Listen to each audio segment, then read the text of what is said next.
I want to welcome everybody. Ngifuna ukunamukela nonke. This is the last presentation from this short camp meeting. Isifundo sokugcina lesi-ke kule camp meeting le emfushane. Let's open with a word of prayer. Singavula ngezwi lomkhuleko.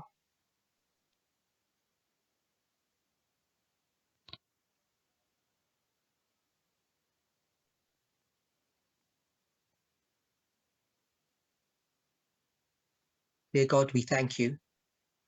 Nkulunkulu wethu siyakubonga. For many of us, this is the sacred Sabbath day. Kubaningi bethu kuyisabata elingcwele Some of us, we have leli. entered into a new week. Abanye-ke sesingenile evikini elisha. As we consider the new experience that Uma-ke awaits us, sicabanga-ke lolu hambo olusha olusilindelele. we want to ask for your guidance and your wisdom. Sifisa-ke ukucela ukuthi usihole sinikeze ukuhlakanipha. We recognize that there are many things that we have yet to learn. Siyabona-ke ukuthi ziningi izinto ekusamele sizifunde. But it's only through the structures and the lines that you have given to us Kodwa-ke kungama-lines nama-structure lawa osinikeze wona and the confidence that we can have in your messengers naleli themba-ke esingaba nalo that we can kubashumeli safely bakho, navigate through this perilous time. lapho-ke sizokwazi-ke ukuthi sidlule kulesi sikhathi sobunzima. We pray for your guidance and your protection. Siyatandaza-ke ukuthi usihole futhi In Jesus' usivikele name, amen. ngegama likaJesu, amen.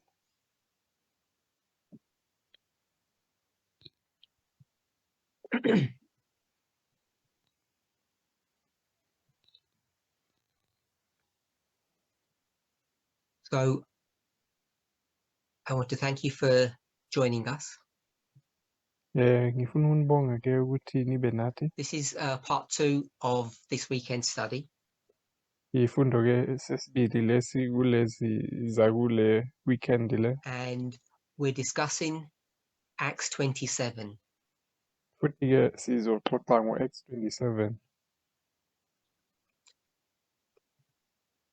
In yesterday's presentation, Kwisifundo sayizolo-ke I spoke about 2 Old Testament stories ngiye ngaxoxa-ke ngamabala amabili ku-Old Testament, the story of Elijah and the story of I- Hezekiah. ibali-ke lika-Elijah nebali likaHezekiah. I didn't give the Bible references. Angizange-ke nganikezana ngamavesi eBhayibheli. The story of Elijah begins at the end of 1 Kings chapter 18.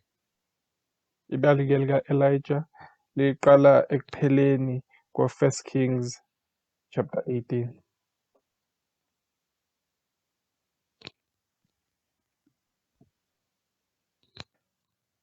Incwadi yokuqala amakhosi isahluko sika-18.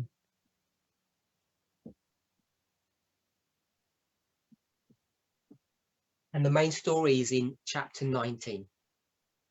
Futhi-ke ibali-ke ekuyilona lona And liku-chapter the second 19. story I gave, Hezekiah, Elesibili-ke ibali enginikezane ngalo likaHezekiah. this story is found in 2 Chronicles Lona-ke litholakala ku-2 Chronicles chapter 29 and 30. chapter 29 no-30. These are familiar stories to us. Zonke-ke lezi iyifundo-ke ezijwayelekile kithi. And as I said in the past, we used to study and present on these chapters in a lot of detail. Njengoba-ke bengisho-ke mandulo besifunda kakhulu ngazo-ke lezi zinto.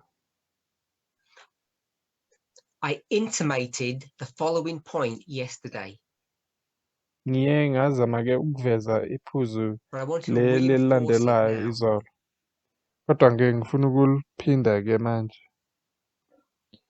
I know week by week there are tens of studies that happen all across the world. Ngiyazi-ke ukuthi iviki neviki kuba ney'fundo eziningi ezenzekayo kumhlaba jikelele. A few of them are public, but most of them are going to be local private studies. Ezinye-ke ziyatholakala wonke umuntu, ezinye kodwa izinto ezenzeka nje endaweni ezithizile So kuphela. I don't have factual information, Manje-ke anginako engathi ngiphethe but I okubambekayo do have a sense, a feel ngakubonisa. of what's happening in the movement. Kodwa-ke nginakho lokhu ukuthi ngiyazi ukuthi kwenzakalani And ku-movement. I believe that many of those old studies that were done Futhi-ke ngiyakholwa ukuthi lezi y'fundo bezikade zenziwa mandulo pre-Midnight Cry singakafiki ku-midnight cry have been left by the wayside, sezasalela emuva, and they're no longer spoken about or taught. futhi-ke azisafundiswa kakhulu, And I understand why.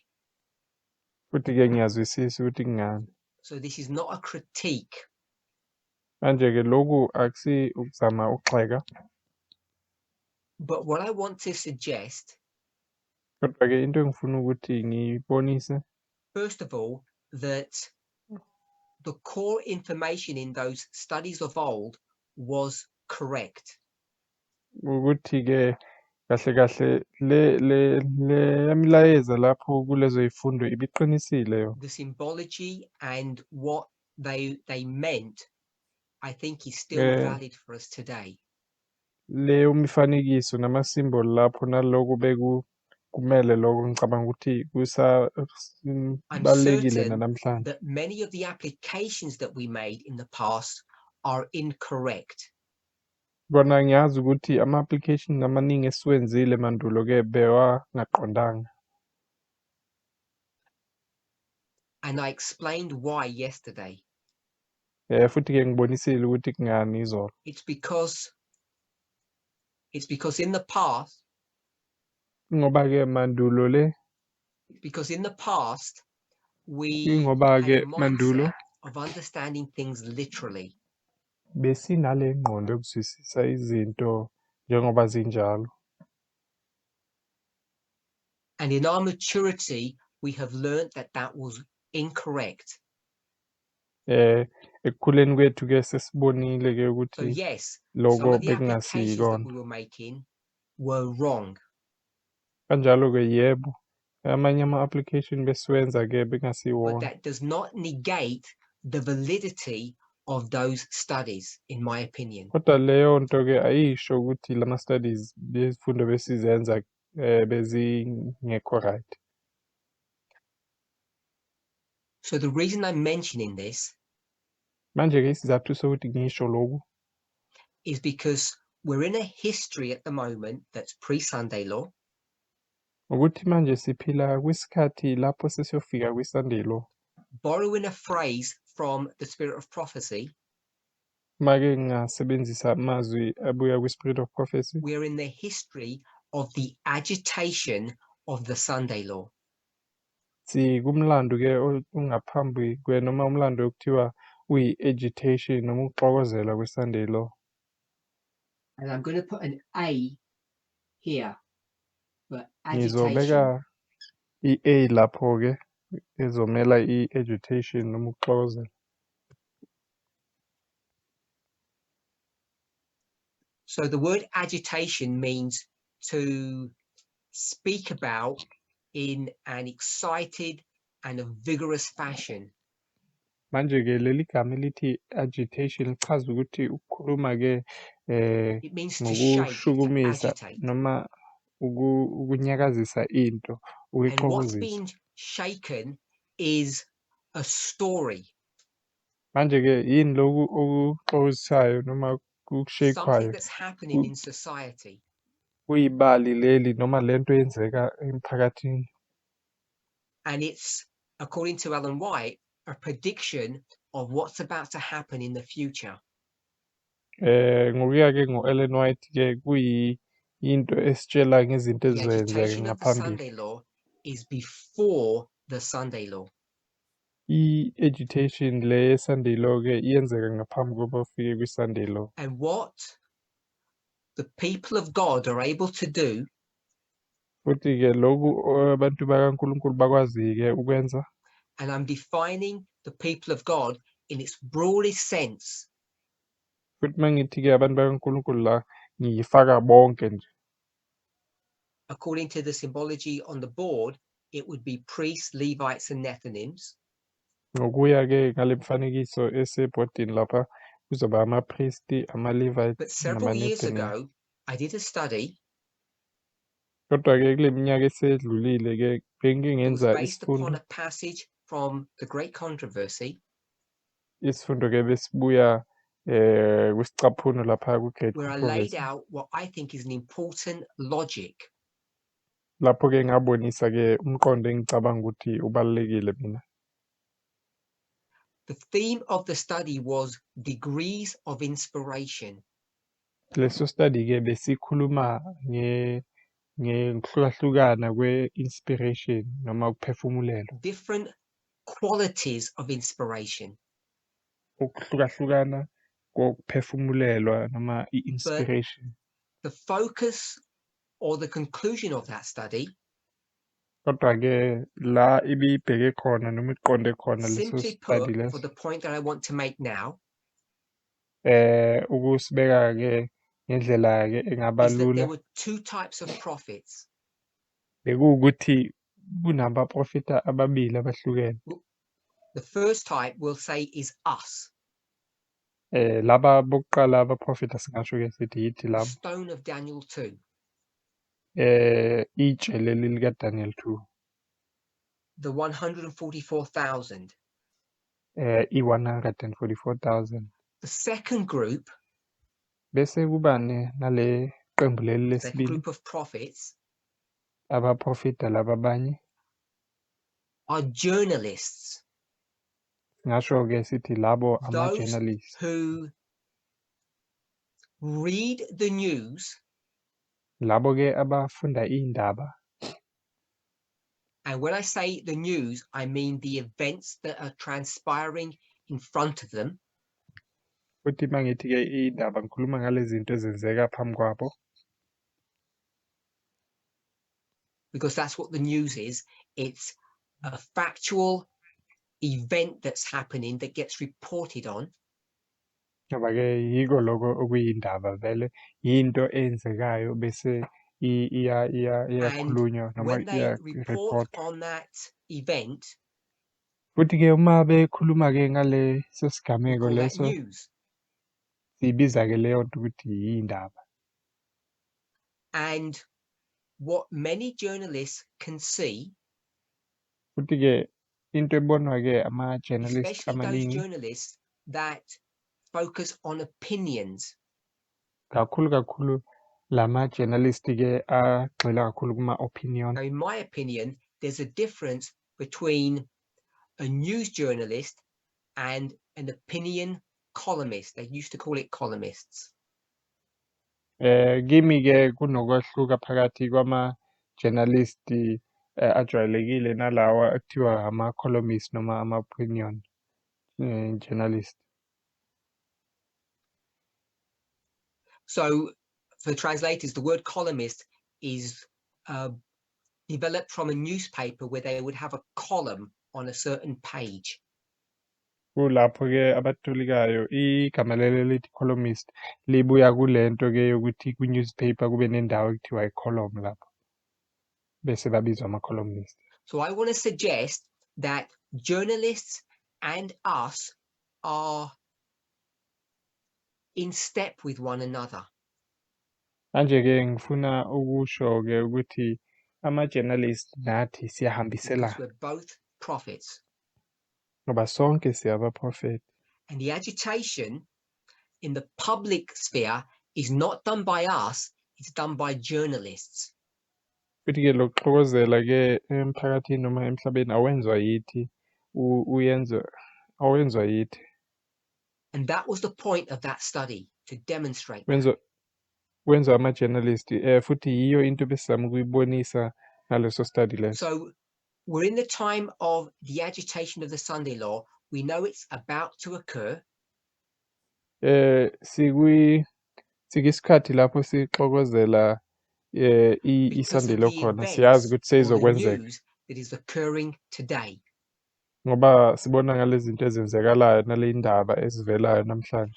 And the fact that we know that now, Leyo nto ke ukuthi siyakwazi lokhu manje, the fact that we know what the Sunday law will look like because we can see it being fulfilled today, leyo nto ukuthi siyayibona ukuthi iSunday law yoba kanjani ngoba siyabona siyagcwaliseka manje. like everyone else, we hear the subject being agitated in the world. Njengawo wonke umuntu siyayibona le nto futhi ixokozeliswa noma kukhulunywa ngayo At emhlabeni the same time that we're agitating it in the movement. ngesikhathi esifanayo nalapho nathi ku-movement The sixokozelisa. agitation doesn't mean that they are encouraging or making it happen. It's the reporting of it that we're discussing. Le agitation ayisho ukuthi siyayikhuthazela noma siyenza ukuthi yenzakala, ukuthi nje kukhulunywa ngayo, iyakhulunywa nje. Because we know that another way to look at the agitation is that it's occurring before our eyes. The subject is being discussed. Enye indlela ke yokubuka le agitation siyazi ukuthi ilento ukuthi lento yenzeka phambi The kwamehlo only wethu, place, the only ikhulunywa phambi kwethu. meaningful place that discussion happens is on a political level. Futhi ke indawo lapho ke lezi zinto zivela khona kahle kahle On a ngasho cultural sithi level and endaweni on an economic zopolitiki level. neze-culture nendaweni But all of ze-economy those zomnotho. elements come together in politics. Konke lokho ke kuhlangana kwezopolitiki. And that's why there is such a focus on our present studies about politics. Kungakho ke iy'fundo zethu ey'ningi kakhulu zigxile kwezopolitiki. It should be obvious to each of us Kufuneka kube sobala ke that you're kithi not going to be sonke able to go to the Bible and Spirit of Prophecy to understand the details of politics today. ukuthi angeke ukwazi ukuya eBhayibhelini noma kumoya wesiprofeto ukuthi uyozwisisa ezopolitiki zanamhlanje. Let me say it another way. Ithi ngisho ngenye indlela futhi.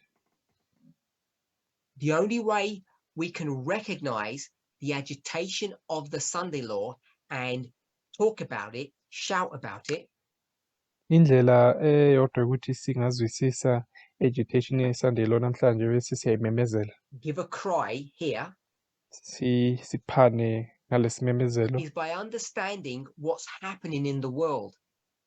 Kungokuthi sizwisise ukuthi kwenzakalani emhlabeni. The problem is inspired statements that are centuries old Inkinga ke ukuthi manje le mibhalo ephefumulelwe engcwele eyabhalwa mandulo are not effective tools in understanding the global and political dynamics that are happening. angeke kwazi ukusisiza namhlanje ukuthi sizwisise izinto ezenzekayo emhlabeni noma They're emphakathini. very crude and blunt instruments. They're not precise. Ama-instruments It's angeke like akwazi using a ukusebenza. meat cleaver or a scalpel. Kufana noma kuthiwa usebenzise into yokusika inyama noma eyokusika umuntu esibhedlela. So there's a cleaver which chops meat and there's a scalpel that delicately cuts it. It's what surgeons use. Kunale mese lo wokusika inyama, ukuchopha inyama, bese kuba nale esetshenziswa odokotela uma bezoyenza umuntu ama-operation. That's why there is so much focus in the movement's presentations and studies on politics. Kungakho ke movement ugxile kangaka kukhuluma kangaka ngezopolitiki. We're in a time period that if you want to understand what's really happening, Siphila kwisikhathi lapho ke uma ufisa ukuzwisisa kahle kahle ukuthi kwenzakalani, you're forced to turn to I'm going to call it those external prophets, Uphoqelekile ukuthi uyobheka kulaba profit abangaphandle emhlabeni. both those who report on the news and those who give opinions. Labo ke abakhulumayo ngey'ndaba noma nalabo abanikeza imicabango yabo kwiy'ndaba lezo. Of course, we need to be careful when we're reading and discussing opinion pieces compared to news. Kona-ke kufuneka siqaphele ke uma sibheka lama-opinion lemicabango le yalabo Because they're bantu not the same. kunokuthi masibheka iy'ndaba ngoba-ke akufani lokho. So Kokubili that's a akufani. brief explanation of why we focus so much on politics and news articles. Isizathu-ke esinanyane leso sokuthi kungani sibheke ezopolitiki ney'ndaba kangaka. This is not meant to be a rebuke, but it's an observation. Lokhu-ke angizami ukuthi ngigxeke ngako, kodwa ngizama ukubonisa nje okuthize. Back in the day, in previous history, Kwesikhathini esidlulile-ke people didn't borrow Bibles from one another. abantu bebangaboleki iBhayibheli komunye umuntu. Everybody possessed their own Bible. It was precious to them. Wonke umuntu bekanebhayibheli lakhe, belibalulekile kuye. People would save to get the best Bible that they could. Umuntu-ke bekabeka imali ukuze akwazi nokuthi angathola iBhayibheli elihle kunawo And wonke. everybody made an effort to put those Bibles on their phone and on their computers. Abantu-ke bebazi ukuthi bafake lamabhayibheli emafonini wabo nakumakhompyutha wabo. But today, Kodwa-ke namhlanje when we have a different source of truth, lapho-ke uma sesinenye we'll call indawo it la sithola newspapers, iqiniso khona, ngingasho ngithi ama-newspaper, people don't recognize the value of them. abantu ababoni ukubaluleka kwawo.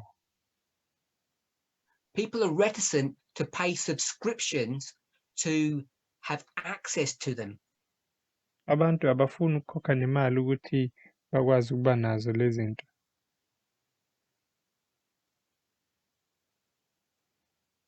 They don't understand the point of reading articles and subscribing to quality journalism. Ababoni into ebalulekile ngokuthi bafunde lama-articles, bafunde nento ezibhalwa ama-journalist. And to me, it's an indication that people are not aware that we are in the agitation of the Sunday law. Futhi kimi leyo nto iyangibonisa ukuthi abantu ababoni ukuthi siku-agitation ye-Sunday law. They may have an intellectual assent to that, but they don't understand the implications. Bangayivuma leyo nto mhlambe ngokomlomo kodwa abayizwisisi kahle lento It should abayishoyo. not come as any surprise to you Akumelanga kube into emangazayo that after the midnight cry, the agitation, ukuthi emva kwe-midnight cry noma what did Elder Tess i-agitation do? u-Elder Tess uye wenza njani?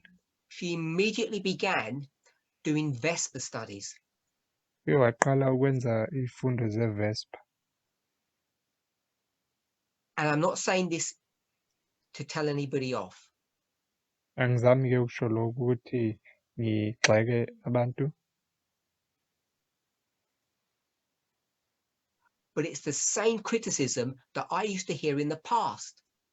kodwa kuyafana lokhu naloku bekushiwo mandulo. You open your Bible and people say, this is too complicated, I don't understand. Uvula iBhayibheli bese abantu bathi hayi inzima kakhulu lento angiyizwisisi mina. Elder Tess opens a news article and people say, this is too complicated, I don't understand. UTess uvula i-article ethize bese abantu bathi hayi inzima kakhulu angiyizwisisi mina lento. In our maturity, we need to Ekukhuleni understand kwethu where to seek for truth. kufuneka sizwisise ukuthi silithola kuphi iqiniso. I'm not saying that the Washington Post has replaced the Bible, Angisho ukuthi i-Washington Post but without the suyithathe New indawo York yeBhayibheli. Times, you cannot navigate your way through this history. Uma ungenayo i-New York Times angeke ukwazi ukuhamba kulolu Without the hambo help noma of the kulesi sikhathi Guardian, lesi. Uma ungafundi we kwi-Guardian won't be able to have our footsteps guided properly. angeke ukwazi ukuhamba kahle kule ndlela iy'nyathelo zakho. Having said all of that, Uma-ke sesisho konke lokho, I think this is the opportune moment ngicabanga ukuthi ithuba elihle kakhulu-ke leli to go back in some of those old studies, ukuthi sibuyele emuva kulezi zifundo zamandulo, dust the brush off them, sizithinithe and re-look at them bese sibuya sizibhekisise kahle. in the light of the events that are happening today.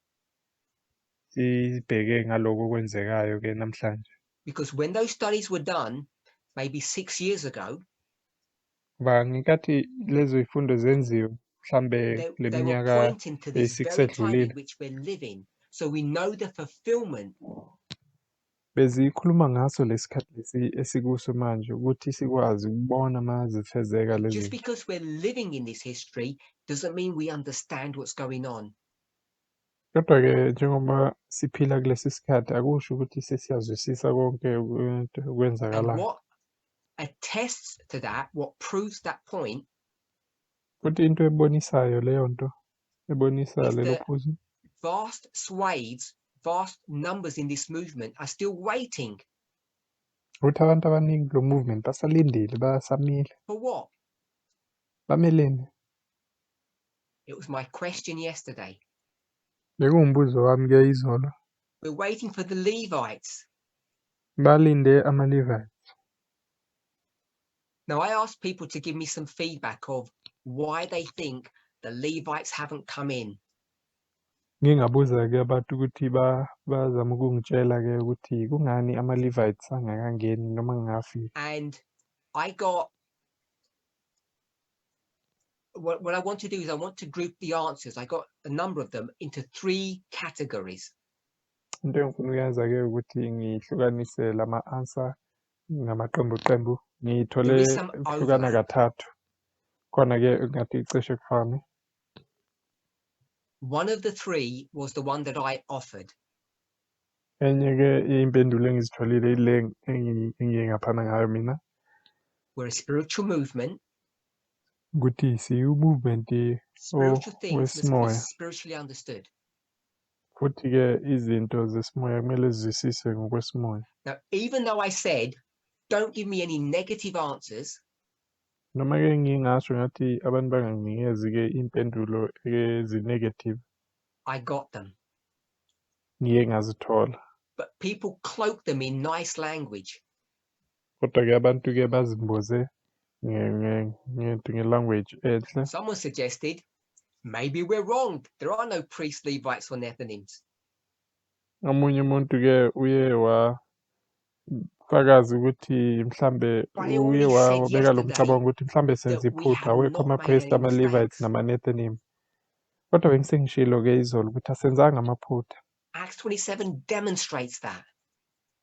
Iyasibonisa u-Acts 27 lo. So that was one category. We've done something wrong. Beku enye-ke yemicabango We're leyo still in our yokuthi sins. senza iphutha sisanezono We're not ready. We're not fit. ukuthi asikakalungi asikakabi fit. So there was another set of answers. Bekhona-ke enye qembu And I want to ley'mpendulo call this progressiveness, the progressives. le-ke yona ngizoyibiza ukuthi ile ye-progressiveness noma They said, ama-progressive. Bathe bona just hold on a little longer because they're going to come in soon. silinda nje kancanyane nje sebazongena manje.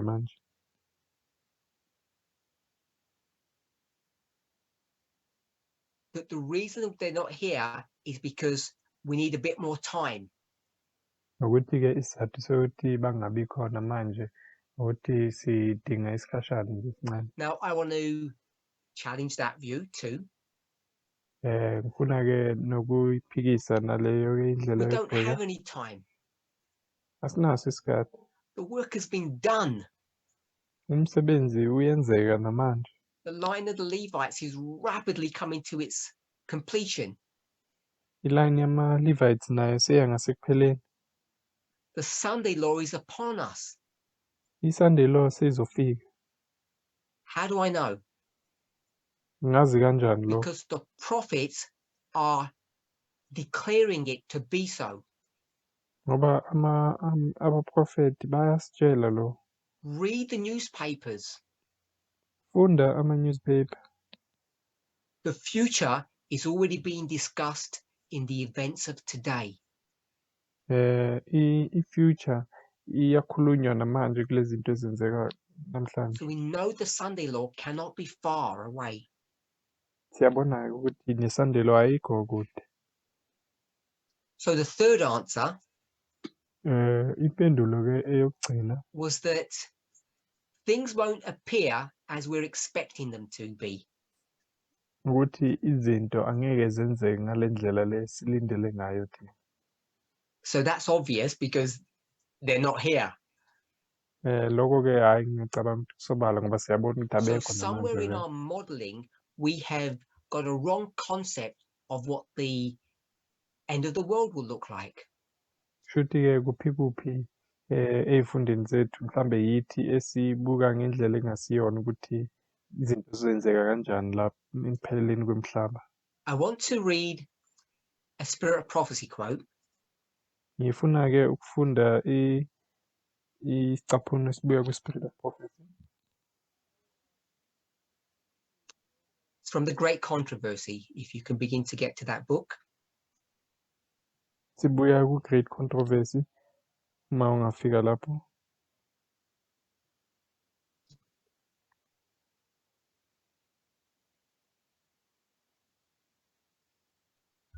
So we're in The Great Controversy. Manje-ke siku-Great And it's Controversy. page 588, paragraph 1. 588, paragraph 1.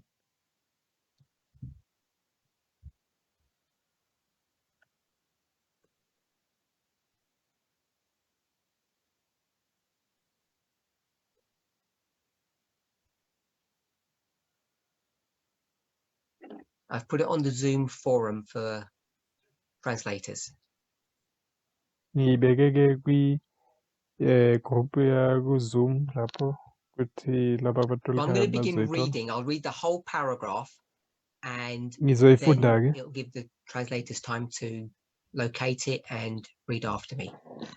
Bese izonikeza Through laba the two abatolikayo great isikhathi errors, sokuthi the bayifunde. immortality of the soul and Sunday sacredness, Satan will bring the people under his deceptions. While the former lays the foundation of spiritualism, the latter creates a bond of sympathy with Rome.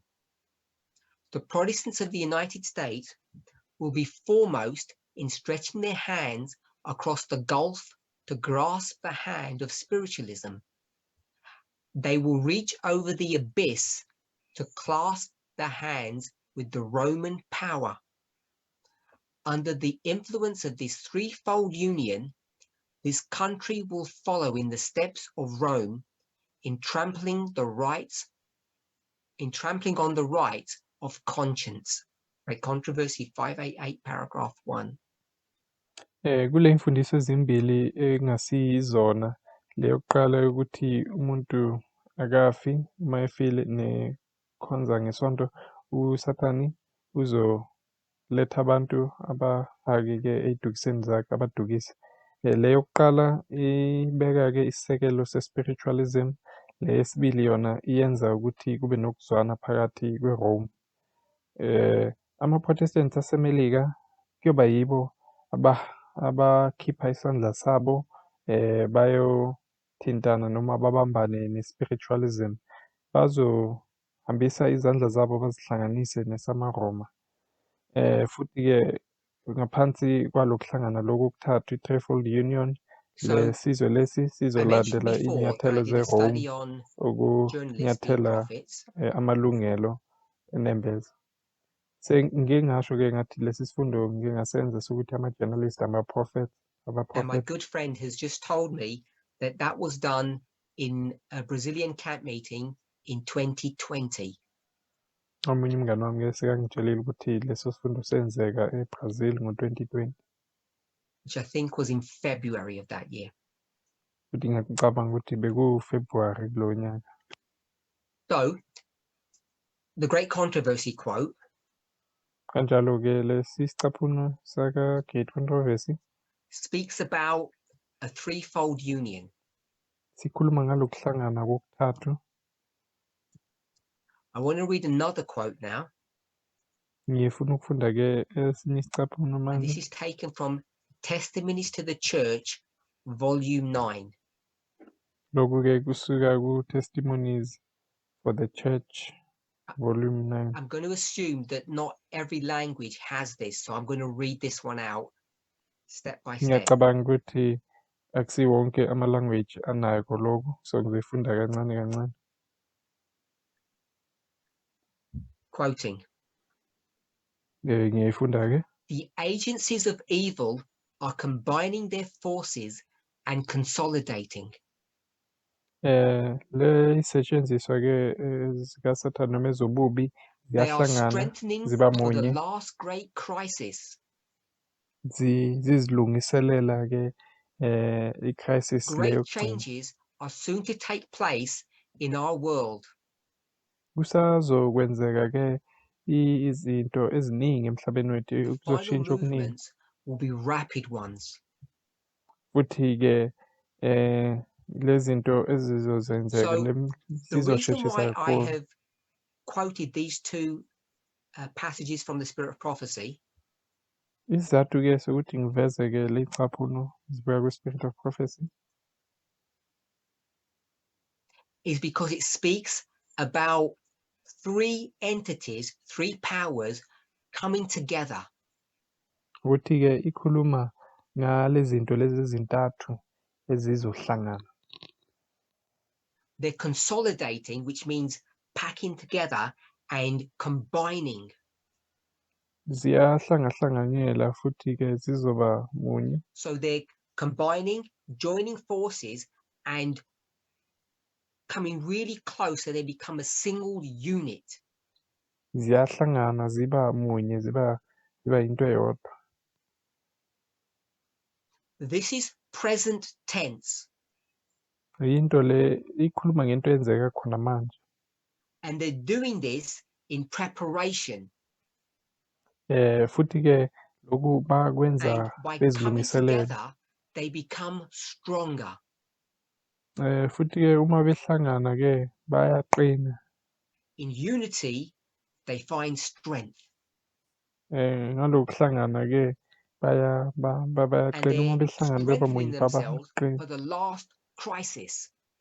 Baqinisa kanje baba namandla kanje balungiselela If you look i-crisis le yokugcina. contextually, this is talking about the Sunday law period into the time of trouble.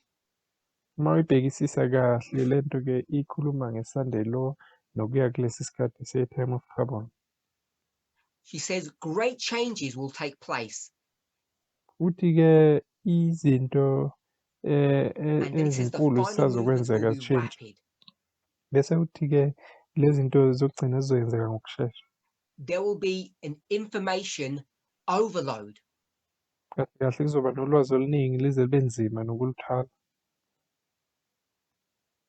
If you review the amount of information that Elder Tess has shared over the last 4 years, Uma ungabhekisisa kahle kahle lo lwazi lolu u-Elder Tess asinikeze from the lona midnight kule cry to minyaka today, edlulile ukusuka ku-midnight cry kuzofika namhlanje. not just the quantity, but the scope of her studies are vast. Hhayi nje ukuthi zingakanani nokuthi zifundisa ngani, kufundisa into ezijule kakhulu. And it's all happening in rapid succession. Konke kwenzeka nje ngokushesha nje.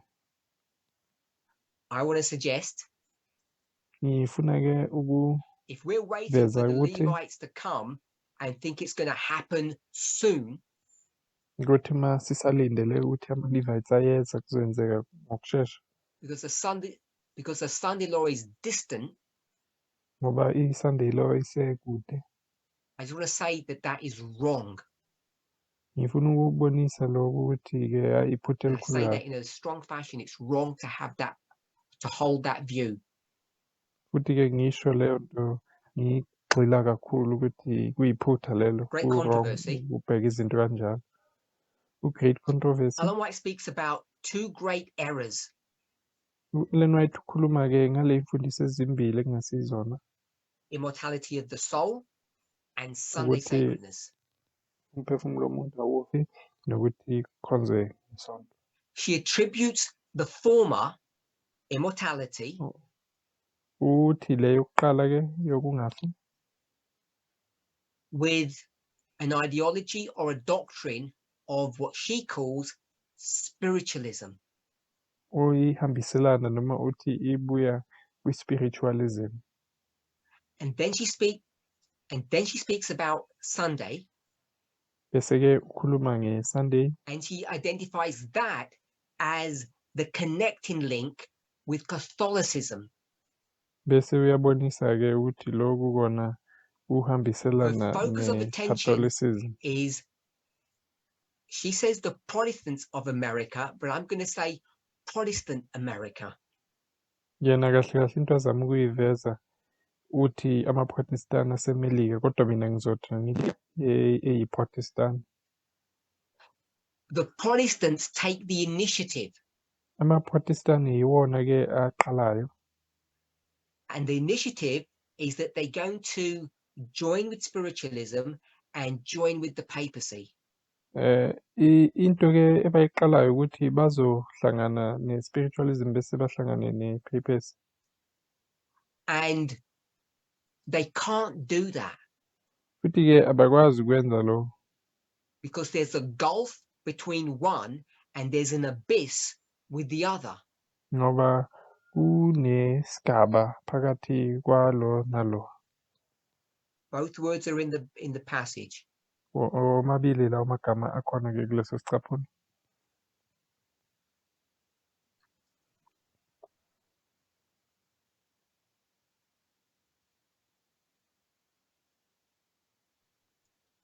So there's a gulf and there's an abyss so that they can't come together.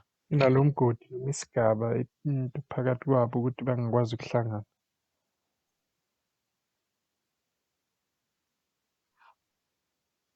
But the Protestants, by stretching out their hands, are able to bridge that gulf. Kodwa-ke ama-Protestant ngokuthi akhiphe isandla sawo asise lapho ayakwazi ukuthi-ke adlule leso sigaba leso. So we know that the issue of Sunday is not the driver to bring them together at the end of the world. Manje-ke siyazi ukuthi namhlanje abahlanganiswa yile ndaba le Sunday. We know that for that dispensation in which Ellen White writes, it was okay. Siyazi ukuthi ngalesi sikhathi Ellen White bekabhala-ke bekuyimpela. But we're living in a different world, Kodwa manje-ke siphila kumhlaba a new ohlukile. reform line, Siphila kwi-reform line entsha. and the dynamics between the relationship of the United States, the Protestants, and the Roman power is different. Futhi-ke lezi zinto ezenzeka phakathi kwe-Melika ne-Roman power namhlanje kuhlukile. Ukuhlangana kwabo kuhlukile. There's something else that brings them together. Ikhona-ke enye into ebahlanganisayo namhlanje. So what I want to suggest Into-ke engifuna ukuyisho-ke ukuthi is the thing that brings all of these three parties together into ehlanganisa kubili noma kuthathu kwalezi zinto lezi. is not Sunday, Sunday. and it's not the immortality of the soul. These are not new age people. Futhi-ke akusi ukukhonza ukuthi umuntu ufila kafana. This Akusi is abantu be-new language age and lapho. imagery that's borrowed from the Bible. Lezi zinto lezi izinto ezibuya eBhayibhelini. Straight from the book of Genesis. Ibuya incwadi kaGenesis God rested on the Sabbath, not Sunday. uNkulunkulu waphumula-ke ngeSabatha, hhayi ngeSonto. And the serpent deceives God's children by speaking about the immortality of the soul. Futhi-ke inyoka yakhohlisa abantu bakaNkulunkulu ngokukhuluma ngokungafi, ukuthi abantu ngeke bafe. Both of these two elements have a common theme. Zombili lezi zinto-ke zinento eyodwa efanayo. In the language of Genesis, it's the following. Ngale ndlela kukhulunywa ngayo kuGenesis ilokhu Ye kulandelayo. shall be as gods. Nizofana nabonkulunkulu. You shall be gods. Nizoba abonkulunkulu. Yes.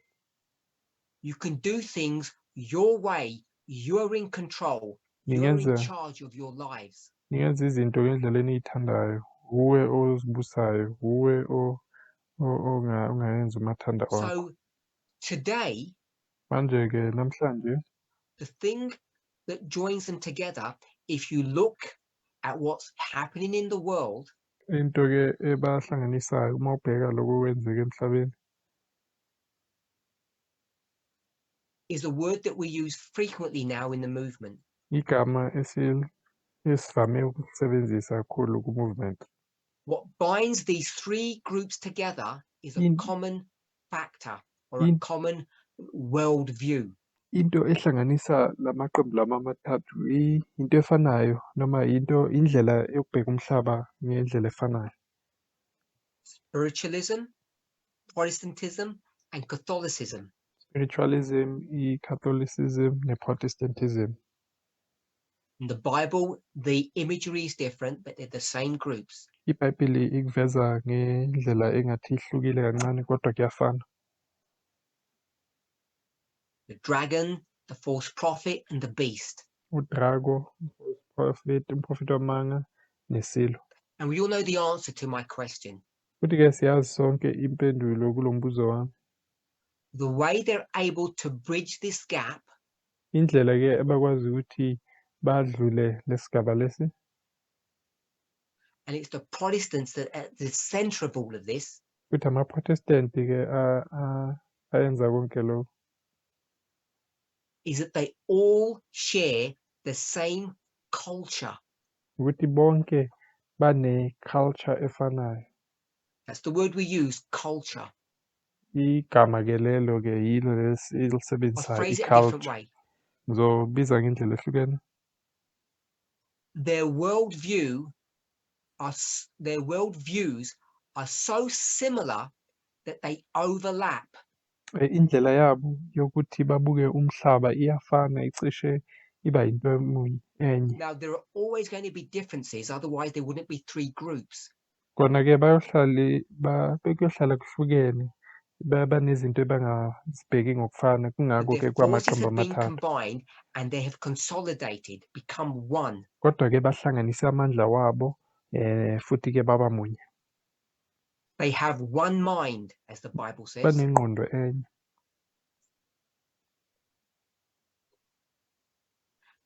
We use the word culture or worldview. Sisebenzisa leli gama-ke lithi i-culture noma We can speak i-worldview. of the patriarchal system. Singakhuluma-ke ngale ndlela le ye-patriarchy. The evidence has been clearly laid out in the studies that Elder Tess has done. Ubufakazi-ke sebuveziwe nje ngendlela nje ecacile kule ifundo zika-Elder Tess. What joins those three powers together Into ehlanganisa lamaqembu lawo amathathu is they all have a patriarchal worldview. bonke babuka umhlaba ngale ndlela le ye-patriarchy. Men at the top, women at the bottom. Abantu besilisa ngaphezulu, abantu besifazane ngaphansi. The older are preferred before the younger. Laba abadala babeka ngaphezulu kulaba abancane.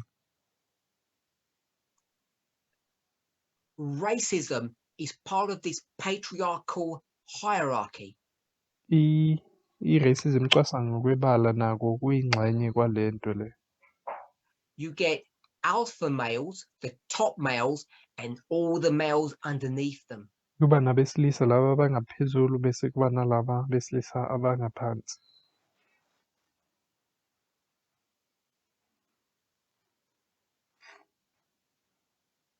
I hope we're all familiar with the concept of the alpha male. Ngiyathemba ukuthi sonke siyayazi leyo nto ukuthi kube nabesilisa abangaphezu kwabanye. It's an Ama-alpha ugly male. model. I hope we all recognize that. Kuyinto nje ebheda kakhulu, ngiyathemba ukuthi siyayibona leyo nto. But I want to remind us Kodwa-ke ngifuna ukukhumbuza that when you speak to a man who is older than you, ukuthi uma ukhuluma-ke nendoda-ke mhlambe endala kunawe that has no blood family ties to you, eningahlobananga nayo, when you, in the name of respect, uma-ke ngenxa yokuthi uyahlonipha, I'm not sure if you have this word in your language or you know what it means, but you pay deference to the older man. uma-ke ngazi ukuthi nalo If you legama don't have the yini word, it doesn't matter. lokuthi uthi uyamkhonza noma uyamhlonipha You're submissive to him noma uyazithoba uzithobe kuye, and you acknowledge that by calling that man your uncle bese lokhu ukwenza ngokuthi umbize mhlambe umalume noma u-uncle or elder. noma umbize umdala. When you participate in that culture, Uma-ke uba yingxenye yalelo siko you're lelo, holding on with both hands to the patriarchal system. ubamba ngezandla zombili kulento le ye-patriarchy, And you cannot escape the condemnation of that fact futhi angeke ukwazi ukubalekela-ke ububi baleyo nto by calling that man's wife auntie. ngokuthi ubize unkosikazi wakhe u-anti. That's not equality, that's a hierarchical, patriarchal system. Akusiyi-equality leyo-ke le, yinto leyo ye-patriarchy yabantu ababangaphezu kwabanye yokubusa When we go kwabesilisa. to an older person and we call them elder, Uma siya kumuntu omdala bese simbiza-ke ukuthi uwumdala, not because of their position hhayi in the ngoba church, but because their position in society, hhayi ngoba uwumdala enkonzweni, kodwa ngenxa yokuthi nje uwumuntu nje omdala emphakathini.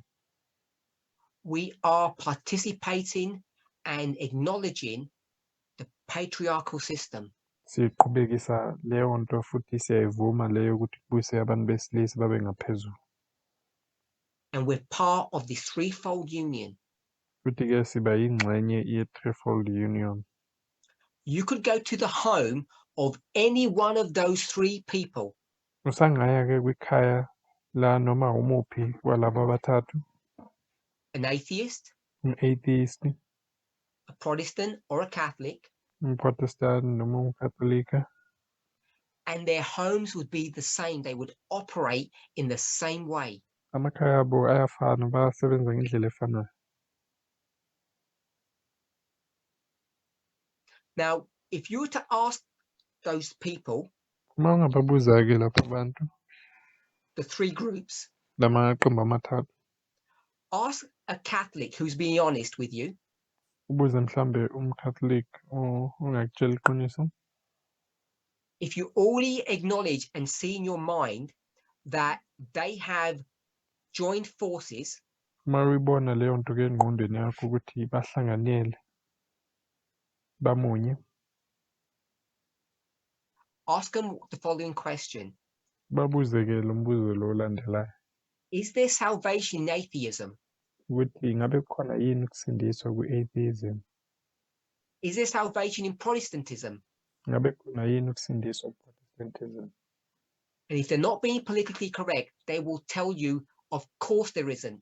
Uma-ke bengazami ukubukeka kahle bazokutshela impela ukuthi hhayi akukho.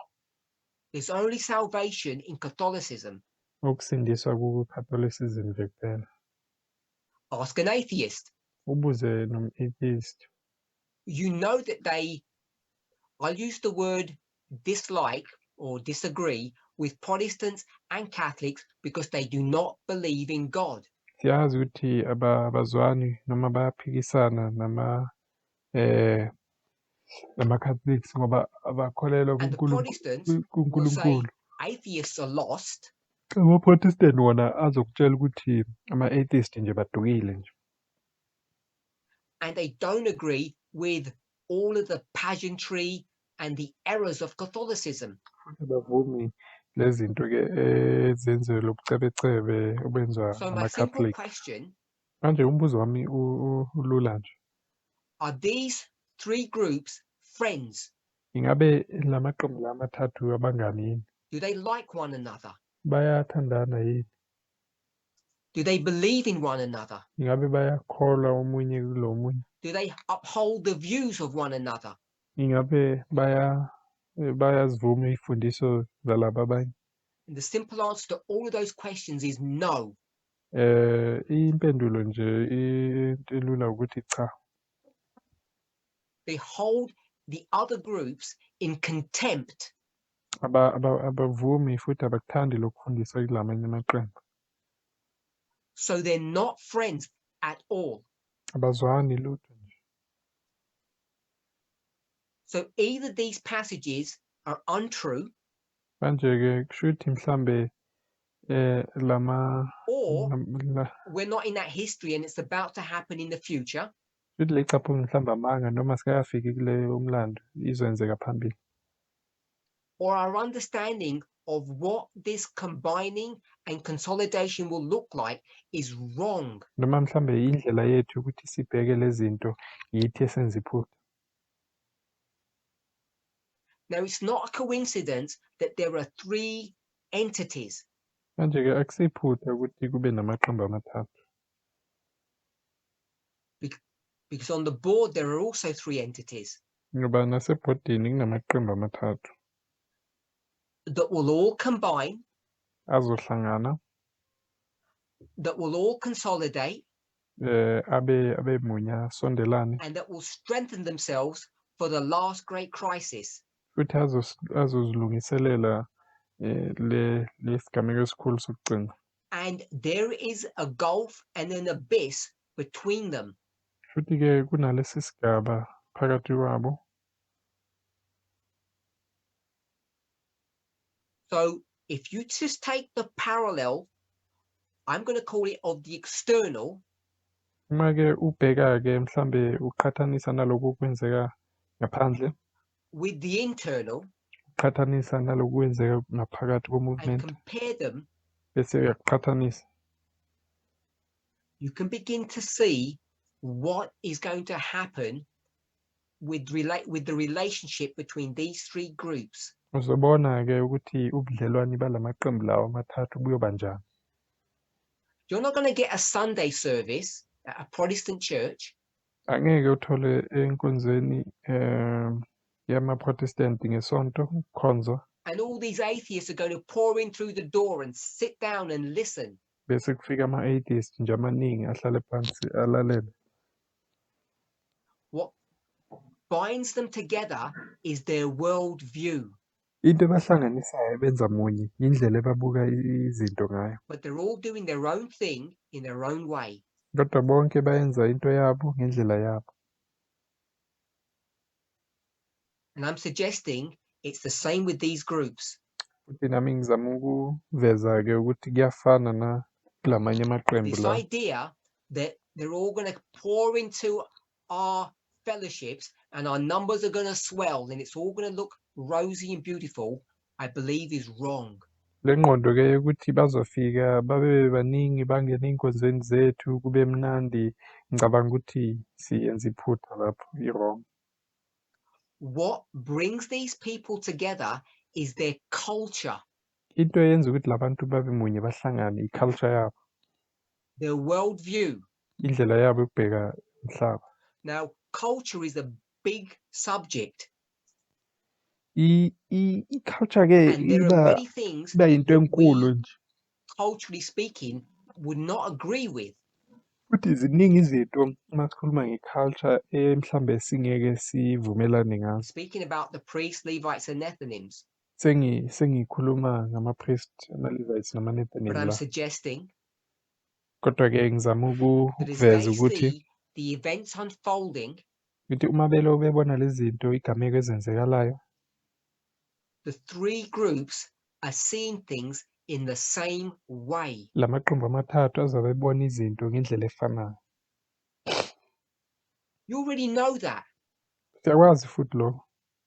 99.9% of all of those prophets 99.9% yabo wonke lama-prophet lawo, abaprofeti labo are in the world.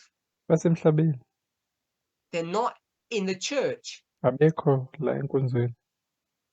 They're not even Adventists. Akusinokuba ama-Adventist, And they see things exactly the same way as we do. kodwa babona izinto ngendlela efanayo nathi. We have a symbiotic relationship, Siba nobudlelwane obumunye obuhambiselanayo, but we live very different and separate lives. kodwa-ke siphila impilo ezihlukahlukene ezingafani-ke. If we can see that with the priests and the Nethinims, the Levites won't be any different. Uma siyibona kuma-priest nama-Nethinim leyo nto angeke kuhluke nakuma-Levites. I'm not condoning bad behavior. Ngokusho kanjalo angithi-ke abantu benza izinto ezimbi.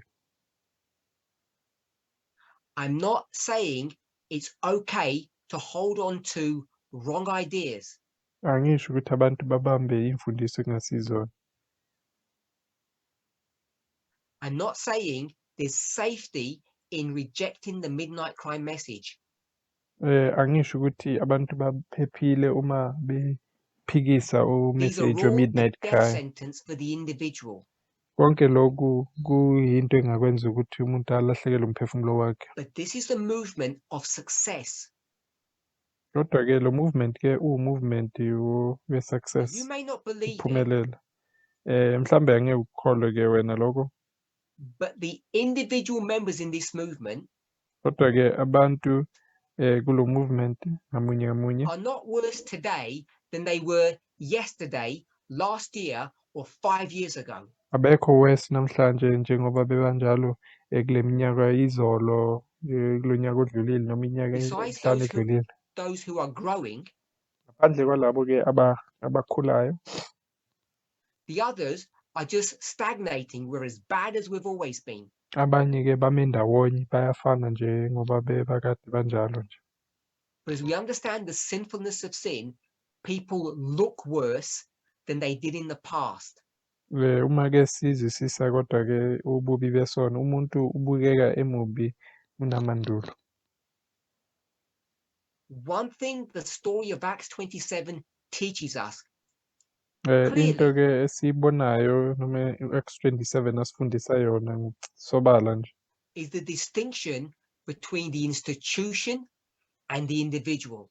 umehluko phakathi kwe-institution nomuntu omunye ngamunye. And the story of the priests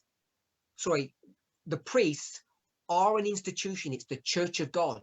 Abapristi-ke masikhuluma ngabo bayi-institution, bayibandla likaNkulunkulu. So whilst individuals are failing, Mhlambe-ke kungenzeka ukuthi abantu ngamunye both men and women in our bayafeyila, movement, kokubili abesilisa nabesifazane ku-movement. it doesn't mean that the movement is in a failure. Lokho akusho ukuthi u-movement wonke uyafeyila. And it doesn't mean we're not getting Levites joining us because we are in sin. Lokho akusho ukuthi ama-Levites awezi ngenxa yokuthi sisesonweni. So I just wanted to lay out that argument, which is my response or my answer to why there are no Levites. Yiyo-ke indlela bengifuna ukuyibonisa yami yokucabanga leyo ukuthi kungani ama-Levites angekho. Things will look very different. Izinto zizobukeka ngendlela ehlukile. I'll give us a really simple example.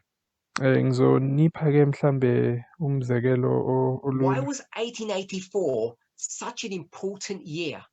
Kungani u-1884 bekuwunyaka ubaluleke kangaka? You ask two people that question, Uma ubuza abantu ababili lo mbuzo, and depending on who they are, you will get a different answer. futhi ngokuya ngokuthi ukhuluma nobani uzothola impendulo ehlukile.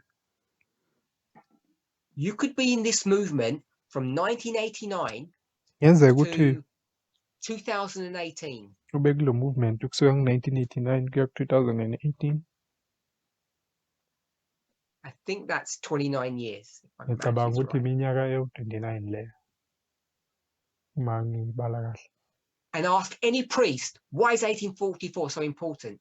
Ubuze umpristi noma umuphi ukuthi kungani 1844 ibaluleke kangaka. And they'll tell you, Bazokutshela futhi October 22nd. bathi nge-22 zika-October. They'll tell you that was going to be the close of probation.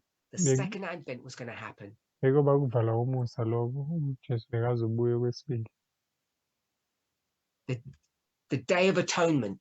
I-Day of Atonement.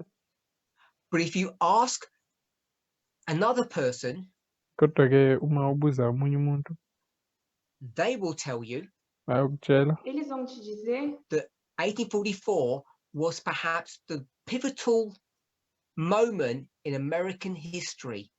ukuthi-ke talvez essa u-1844 pessoa vai te dizer que foi bekuyisikhathi um esibaluleke dos grandes momentos na kakhulu história da emlandweni América wasemelika In the 19th century, nge-19th no century. século XIX. because there is an election that year, and Ngoba that changes the course or the direction that America is going to head. bekune-election ngalo nyaka futhi yiyo-ke eyashintsha noma yabeka indlela ukuthi imelika izohamba kanjani. And if you're in the movement for those 29 years, you would have heard nobody speaking about the US election of 1844 and its significance. Futhi-ke uma ubuka u-movement ngaleso sikhathi abengeke uzwe abantu bekhuluma nge-election ka-1844 nokubaluleka kwayo. And what you may not be aware of, Into-ke mhlambe ongayazi but it's obvious when you think about it, kodwa isobala-ke uma the uyibhekisisa kahle. Millerites knew an election was happening in November, 1 month Millerites- after they said Christ was about to return. Ama-Millerites bewazi kahle ukuthi kune-election ezokwenzeka emva kwenyanga kule sikhathi bebasibekile ukuthi uJesu uzobuya ngaso. Not literally a month, it's just October to November, 1 month.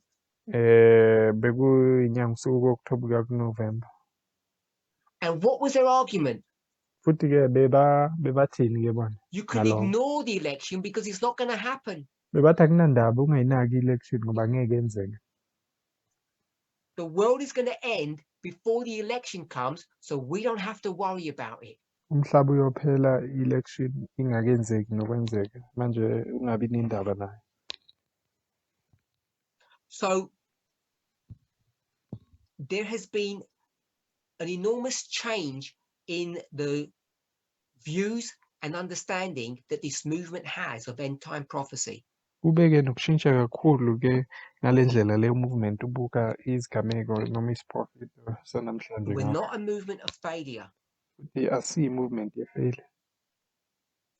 And even though there are individuals in this movement who are not accepting the midnight cry message, Noma-ke kunabantu kulo movement abangawamukeli i-midnight cry message. it doesn't negate the machinery of prophecy. Leyo nto-ke ayishintshi le ndlela isiprofito esiqhubeka ngayo. God's will is being done, Intando kaNkulunkulu iyenzeka.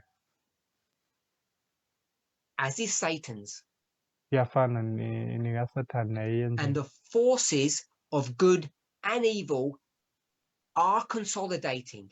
Futhi lamaqembu alungile namaqembu angalunganga The ayazilungiselela. priests, Levites, and even the Nethinims today are joining forces. Amapristi, ama-Levites nama-Nethinims khona namhlanje nje sebayahlangana baba munye. They're coming together. Bayahlangana. Now, well, let's just say something. It's a random thought, but it should be obvious to us. Ngifuna-ke ukusho into mhlambe into nje ehamba emoyeni kodwa kumele If we're in ibe the sobala. agitation of the Sunday law, Uma siphila esikhathini lapho kuyi-agitation iSunday law, that means the events in the world are agitating that subject, kusho ukuthi-ke loko izinto ezenzeka emhlabeni namhlanje zixokozela lokho, and the prophets of God are commenting on it futhi namaprofeti abankulunkulu bayakhuluma noma bayakhuluma ngalokho externally and internally. ngaphandle nangaphakathi kwalo movement. Then we know that Yazi-ke one of those three groups, the ukuthi Protestants, elinye lala maqembu lawo mathathu ama-Protestant who combine forces with spiritualism and Catholicism, abahlanganya izandla zabo ne-spiritualism ne-Catholicism because they have the same worldview. ngoba banendlela eyodwa yokubuka izinto. That means by the Sunday law, they will have come together. Futhi lokho-ke ngesikhathi sifika kwi-Sunday law bayobe behlangene. And when they come together and there will be a Sunday law, Futhi uma behlangana-ke bebamunye kuba ne-Sunday law. what we must know is the following: Into kumele siyibone-ke ile landelayo, that they will be in power ukuthi bazobe bebusa in the United States. bebusa eMelika.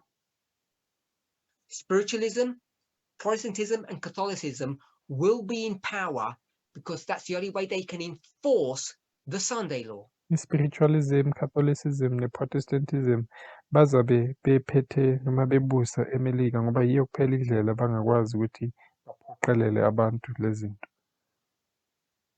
You must all know that I'm using the word Sunday law Kumele symbolically, of ngiyathemba course. ukuthi There will no, not be a law or about Sunday. ngiyathemba ukuthi niyazwisisa nonke ukuthi uma ngisebenzisa le gama elithi iSunday law ngisebenzisa njengomfanekiso. Siyazi ukuthi angeke kube neSunday law yamampela. The issue is being agitated now. Le nto le namanje nje iyaxokozela.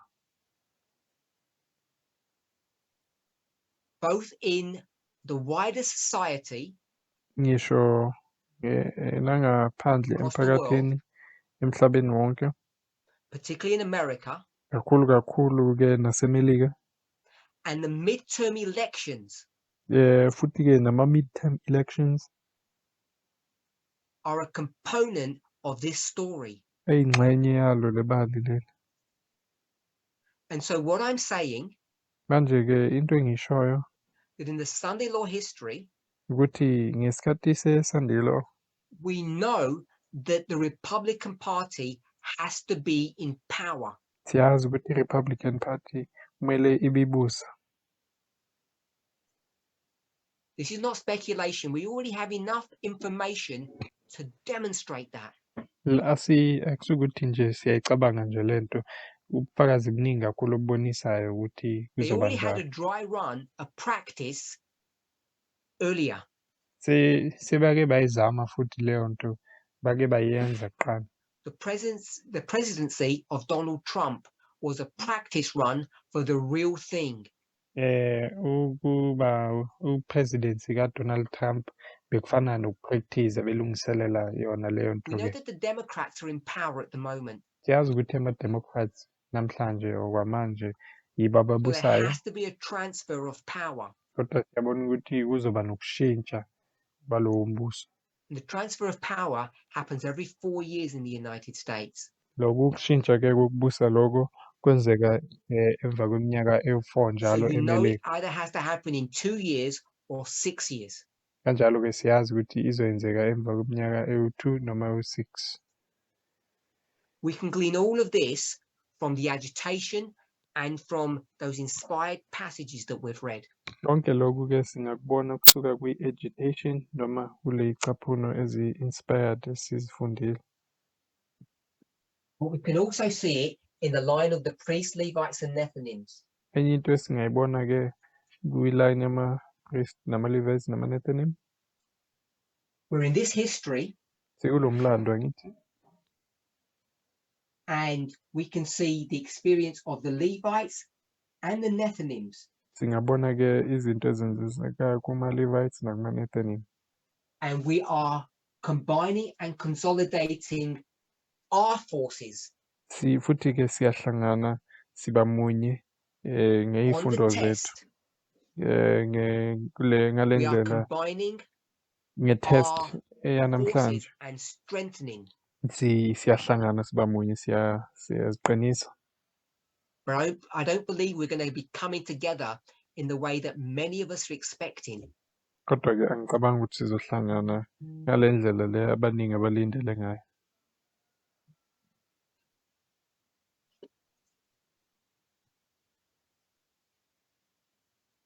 So we've come to the end of our study, Manje-ke sesifike ekupheleni kwesifundo sethu.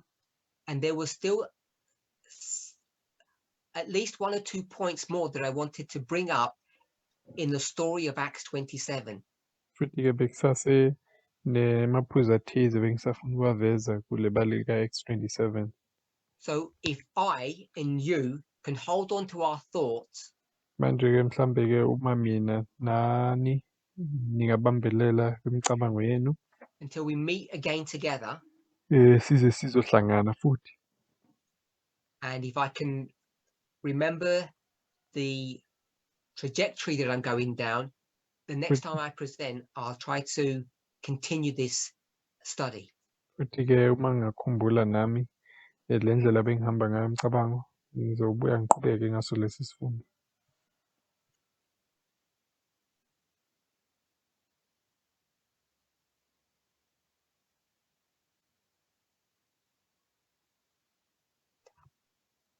Let's close with a word of prayer. Singavala-ke ngomkhuleko.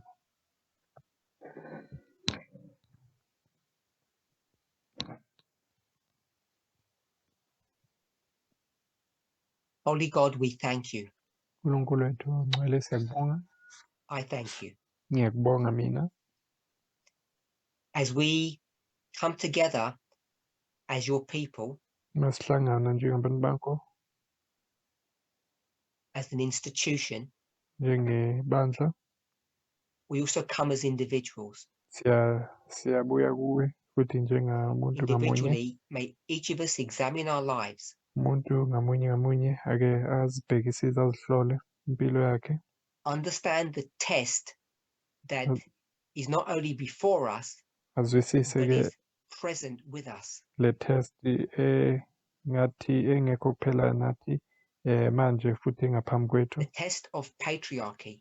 Le test ye-patriarchy. May each of us consecrate ourselves Asizilethe kuwe-ke sonke to understand the finer points, nokuzwisisa ngokujula lezinto the ey'ncanyana details of what this message means, lokujula kwalo movement ukuthi usho ukuthini so that we might reform our lives ukuze sikwazi ukushintsha impilo zethu as a body of people. njengeqembu labantu. We all pray together, Siyakhuleka sonke and we want to uplift Elder Test to you. futhi sifuna ukuletha u-Elder Test kuwe. We ask that you would guide and bless her, Siyakhuleka ukuthi umhole umbusise and that you would strengthen her futhi umnikeze namandla physically, mentally, and spiritually. ngokomoya nakwengqondo nakwe-spirit nakwenyama. As she sees events unfolding in the world, Uma elokhu ebona izinto zenzeka emhlabeni as we do, njengoba nathi sizibona may she be comforted ngathi angaduduzeka in the knowledge that there are people in your movement who are understanding and preparing. kulelwazi lokuthi ku-movement wakho bakhona abantu abazwisisayo futhi abalungiselelayo. And we thank you that not only are the priests getting ready, Futhi siyakubonga ukuthi hayi nje amapriest nje kuphela abazilungiselelayo, but in their own way, in their own experience, kodwa nangendlela yabo, ngohambo lwabo, so are the Levites and Nethinims. kuyafana ngama-Levites nama-Nephilim. We thank you for the story of Acts 27. Siyabonga ngale mfanekiso ka-Acts 27, In Jesus' name, amen. igama likaJesu, amen.